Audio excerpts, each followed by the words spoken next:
So, Father, I pray for you to help me to pace this now. We have to pick it up and do a little more of an overview, and you can guide that. And I pray that you would, so that we land this plane in a most helpful way, and people would be strengthened in their faith, and that we would made reverent before you and humble in our demeanor towards you and therefore towards each other, and aggressive and bold in our witness, O God, for your great and holy name through Christ. In his name I pray. Amen. So we have our work cut out for us. We have 55 minutes, and we're not even halfway through the text. Well, yes, we are. Yes, we are. About halfway. So what I'm going to do is pick it up. I hope it doesn't feel hurried. I want you to get the sense of what the unit is about and how each piece fits in. So we may leave out some details, but I hope you feel like, okay, I got the big picture of how this works. So here we are at 19 to 23. You will say to me then, why does he still find fault? So he's with us. He knows that what he's saying, he has mercy on whom he wills, and he hardens whom he wills, and yet he's going to find fault with Pharaoh. Yes, he is. And he asks, why does he do that? For who can resist his will? And the answer to that is nobody. He's just taught that very clearly. That is, nobody can resist his will decisively, ultimately. You can say no to God all day long if he lets you. But if he wants to move into your life and overcome that no with a great yes of new birth, he will and can. Verse 20. But who are you, O man, to answer back to God? Now, is that response to the question he just asked a shut up and don't ask God questions? Should we take it that way? But who are you, O man, to answer back to God? I don't think so. This word answer back, anta, bakrinomai, it's used one other time in the New Testament. It's used in, I don't know if I wrote down the actual text. It's in Luke somewhere. But what it means is Jesus responded to the Jewish leaders, and it says they were not able to answer him. In other words, they couldn't come up with a way to contradict him. They had nothing more to say. He had answered their objections, and they couldn't answer back. So I think answer back carries the connotation of show to be wrong, contradict, get in God's face. How can you do that? Let me give you an illustration. Do you remember the angel comes to Zechariah and Mary, mother of Jesus? To Zechariah, the angel says, you and your wife Elizabeth are going to have a child. And of course, they're beyond years. And it's another miracle baby. And Zechariah says, how can this be? For we're old. And the angel, remember what he said? I'm Gabriel. I told you. I mean, that's my tone of voice. But I think it's right because he said, you're not talking for 9 months. He was mad. That question was not acceptable. What was the question? You just told me what's going to happen, and I'm answering with a tone that says, can't be. Now, he comes to Mary, and hers is even more amazing. You, a virgin, are going to have a baby. And what does Mary say? She says, how can this be? For I am a virgin. And I think she really means how. Not, it can't be. And so he answers her. The power of the Most High will overshadow you, and the child will be conceived of the Holy Spirit, and the child to be born in you will be called Holy, the Son of God. He answers her. And she goes on her face and says, I am the Lord's handmaiden. Totally different attitude. And so my sense is that there are lots of questions God is just fine with, but not ones that call him into question. That is, doubt his word. Accuse him of wrong. God will suffer any how question almost. Just the question that says, I don't think so. That question, he will say, I'm God, or I'm Gabriel. So no, I don't think that rules out all of our questions. I think good questions are, in fact, attractive to God. He wants to help us with them. And then I think he goes to give some more help. He says, will what is molded say to the molder, why have you made me like this? Has the potter no right over the clay to make out of the same lump one vessel for honorable use and another for dishonorable use? Now, what's his argument there? Is that just a shut up, you're the pot answer? Or is he getting at something in the nature between potters and pots? And I think he's saying, what is right for a potter to do?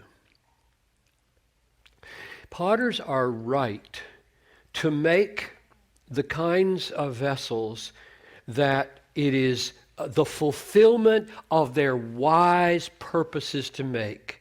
There are purposes that a potter has.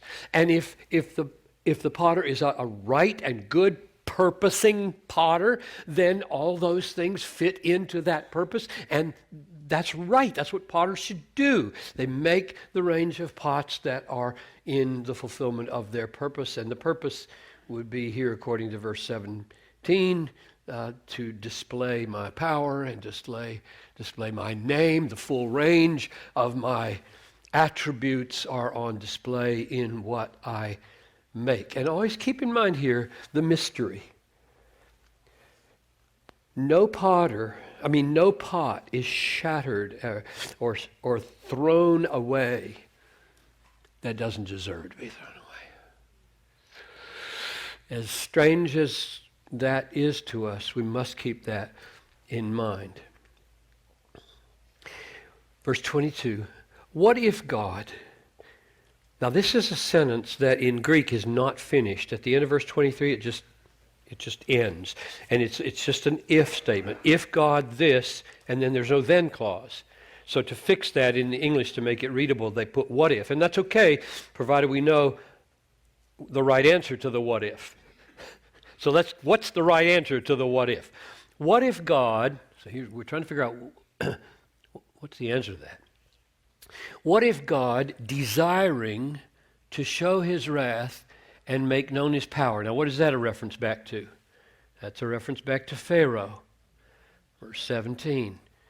I desire to show my name and my power through you. What if God, desiring to show his wrath and make known his power, has endured with much patience vessels of wrath prepared for destruction? Endured with much patience. Have you ever asked why God suffered Pharaoh to resist him 9 times? And then on the 10th one, it's over. Because he planned for that. When he was coming into town, when Moses was coming into town, God said to Moses, I will multiply my wonders before you, and I will harden his heart. I plan to patiently endure this man's no, yes. I plan to endure that. So I think that's partly what's behind this endured with much patience here. Vessels of wrath. He had planned for this. Prepared for destruction. He drowned him in the Red Sea. In order that, and this is really, really, really important, in order to, what if God, desiring to show his wrath and make known his power, has endured vessels of wrath like that in order to make known the riches of his glory for the vessels of mercy, which he prepared beforehand for glory? What's the answer? What if? I think the answer is, then no legitimate fault against God can be raised. No legitimate objection to God can be raised. If God, what if? So leave off the what here.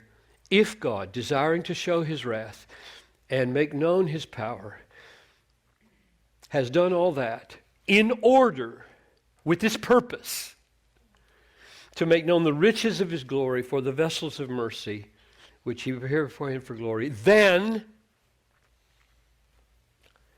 there is no unrighteousness with God, and he is not wrong to find fault, because he has acted in purposefulness for the display of the riches of his glory for the vessels of mercy. Which raises this crucial question. When you look at verse 18, he hardens whom he wills, and he has mercy on whom he wills. It looks like they're kind of coordinate and parallel. Hardening and mercy, hardening and mercy. Are they? They're not.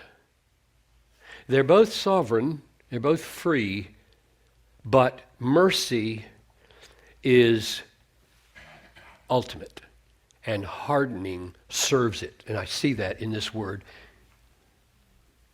in order. God desiring to show his wrath.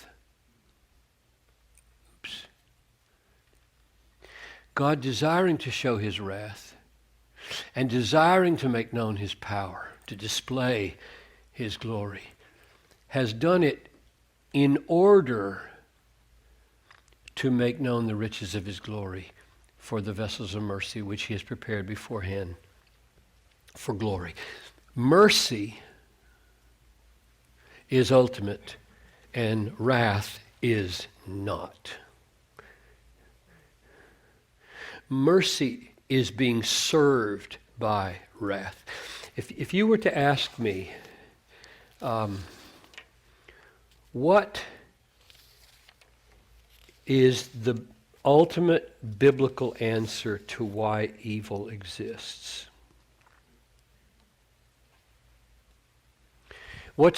Is there anything in the Bible that gives an ultimate answer to why evil exists? Remember, I said I don't have an answer to how it exists. I don't know how Satan became evil. I don't. But that's not the question I'm asking. I'm asking, since God, being God, ordained that it happen without being a sinner in it, why? Why does evil exist? My answer would be Romans 9:23.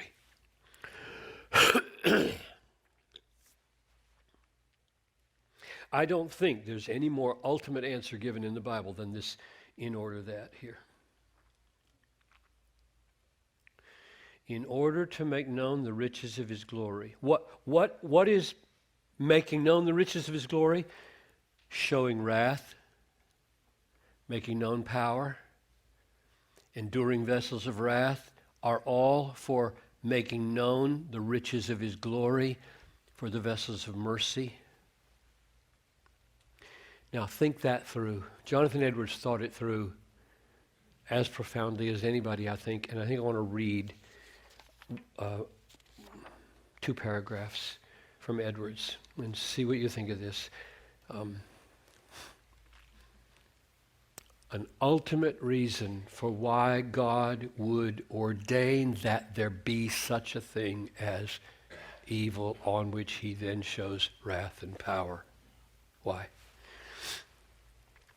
Edwards, it is proper that the shining forth of God's glory should be complete. That is, that all parts of his glory should shine forth, and that every beauty should be proportionately radiant, that the beholder might have a proper notion of God. So the point he's just made is all the glories of God, all the attributes of God, all the excellencies of God should be completely revealed in proportion to their reality. Now, thus, it is necessary that God's awful majesty, his authority and dreadful greatness and justice and holiness should be manifested. And this could not be, except sin and punishment were decreed. There it is. How could there be dreadful greatness, justice, holiness revealed, wrath revealed, desiring to make known his wrath and his power? How could this be if there were nothing? So let me finish it. Otherwise, the glory shining forth would be very imperfect, because the glory of his goodness and love and holiness would be faint without justice and holiness. Nay, they could scarcely shine forth at all. One more. How does that relate to happiness? As it is necessary that there should be evil, because the glory of God could not but be imperfect and incomplete without it, so it is necessary in order to the happiness of the creature, in order to the completeness of that communication of God for which he made the world, because the creature's happiness consists in the knowledge of God and the sense of his love, and if the knowledge of him be imperfect, the happiness must proportionably be imperfect. So he is making known the riches of his glory for the vessels of mercy, which they would not fully and perfectly see and enjoy if there were not such a thing as his wrath, his power, his holiness, his justice, and therefore evil is decreed in order that God might be fully known in his holiness and his justice and his wrath against it. And he does all of that without being evil, without committing sin. One of the statements that if it doesn't exist as a category in your mind, you won't be able to process this, is it is no sin in God to will that there be sin. It is no sin in God to will that there be sin. Many people, even just simple, ordinary people, have come up with analogies like a tapestry with the tangles at the bottom. You turn it over and it's beautifully woven to the top. Or a canvas that a great artist is painting, and he starts by making the whole thing crimson or black. Just, ooh, what are you doing that for?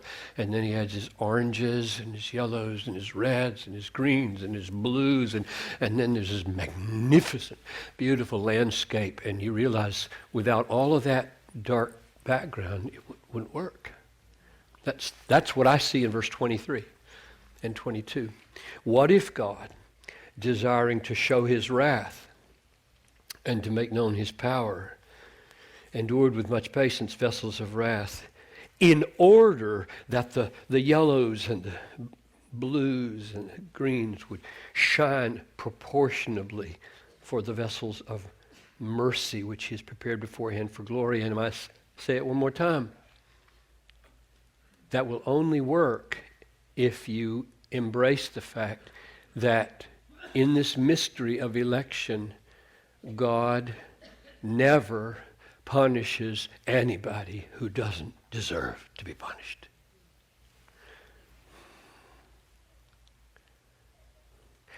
Election is unconditional, and final judgment is never unconditional, but always deserved by sin.